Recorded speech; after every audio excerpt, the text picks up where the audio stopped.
Hi friends, நான் உங்கள் Sumathi. Welcome to butters food zone. இன்றைக்கி நம்ம ரொம்பவே டேஸ்டியான பாஸ்தா ரெசிபி தான் பார்க்க போகிறோம். வீடியோக்குள்ளே போகிறதுக்கு முன்னாடி சேனலை சப்ஸ்கிரைப் பண்ணிடுங்க. வாங்க வீடியோக்குள்ளே போகலாம்.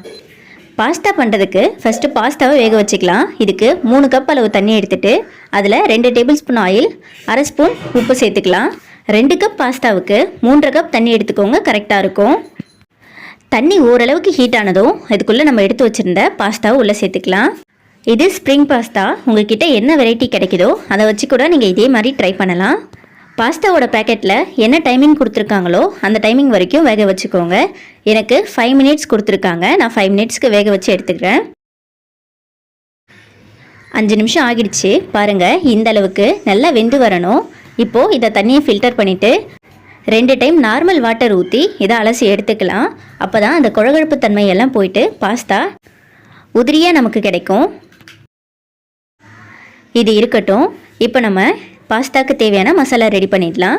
இதுக்கு பேனில் 3 டேபிள் ஸ்பூன் அளவுக்கு ஆயில் சேர்த்துக்கலாம்.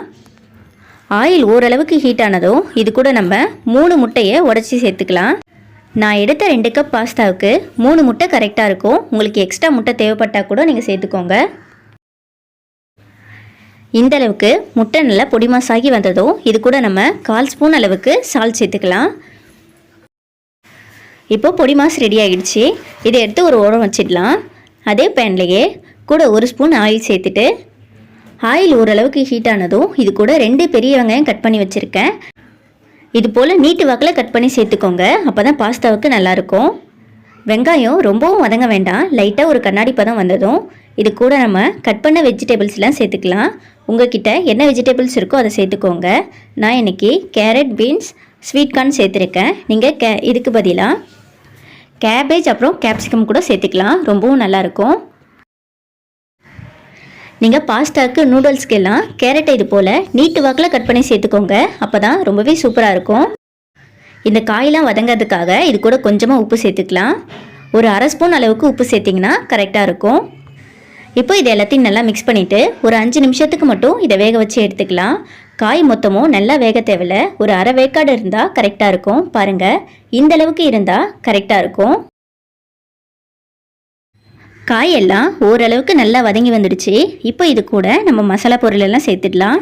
இதுக்கு 1/2 ஸ்பூன் அளவுக்கு சில்லி பவுடர் சேர்த்துக்கலாம்.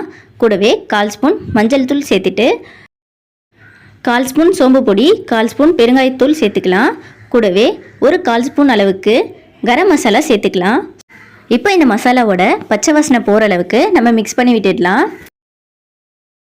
மசாலாவோட பச்சை வாசனை எல்லாம் போயிடுச்சு. இப்போ இது கூட 1 ஸ்பூன் அளவுக்கு சோயா சாஸ் சேர்த்துக்கலாம். சோயா சாஸ் பாஸ்தாவுக்கு நல்ல ஃப்ளேவர் கொடுக்கும். மிஸ் பண்ணாமல் சேர்த்துக்கோங்க. இது கூடவே 2 டேபிள் ஸ்பூன் அளவுக்கு டொமேட்டோ கெச்சப் சேர்த்துக்கலாம். உங்ககிட்ட டொமேட்டோ கெச்சப் இல்லைன்னா நீங்கள் வெங்காயம் சேர்த்ததுக்கப்புறமா 2 தக்காளியை அரைச்சிட்டு சேர்த்துக்கோங்க. இப்போது இது எல்லாத்தையும் நல்லா மிக்ஸ் பண்ணிவிட்டு நம்ம ஆல்ரெடி பொடி மாஸ் பண்ணி வச்சுருக்க முட்டையை இது கூட சேர்த்துக்கலாம். நம்ம சேர்த்த முட்டையும் இந்த மசாலாவோட நல்லா மிக்ஸ் ஆகி வரணும். கொஞ்சம் நல்லா கலந்து விட்டதுக்கப்புறமா நம்ம ரெடி பண்ணி வச்சுருக்க பாஸ்தாவை இது கூட சேர்த்துக்கலாம். பாஸ்தாவை நல்லா 2 டைம் நார்மல் வாட்டரில் அலசிட்டு சேர்த்துக்கோங்க. அப்போ தான் இது போல் உதிரியாக நமக்கு கிடைக்கும்.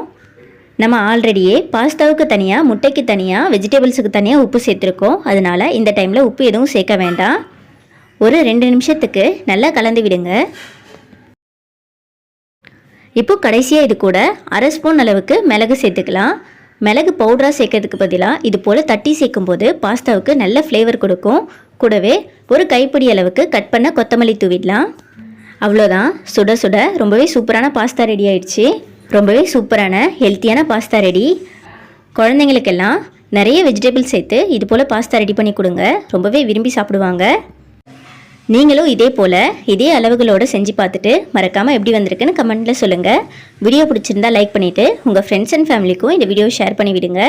மறக்காமல் நம்ம சேனலையும் சப்ஸ்கிரைப் பண்ணிவிடுங்க. பாய்.